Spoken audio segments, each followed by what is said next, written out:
News આજે જનાદેશનો દિવસ છે। આખરે પાટનગરની ગાદી પર કોણ બિરાજમાન થશે, દિલ્હી વાસીઓ કોને પસંદ કરશે તે આતુરતાનો અંત આવતા જેણે 27 વર્ષનો વનવાસ ભોગવ્યો છે તે પાર્ટી હવે દિલ્હીની ધુરા સંભાળવા જઈ રહી છે। 27 વર્ષ બાદ દિલ્હીમાં ભારતીય જનતા પાર્ટી સરકાર બનાવશે।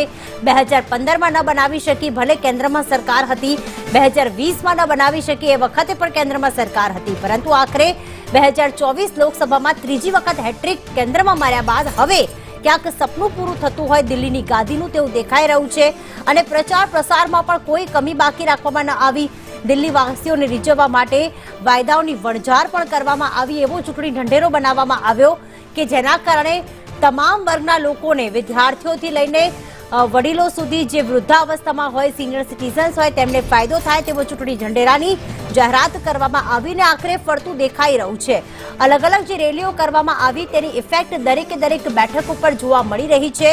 અને 27 વર્ષ બાદ 70 બેઠકોમાંથી 2015માં માત્ર 3 બેઠકો પર અને 2020માં માત્ર 8 બેઠકો પર સમેટાયેલી ભારતીય જનતા પાર્ટી દિલ્હીમાં સરકાર બનાવવા જઈ રહી છે।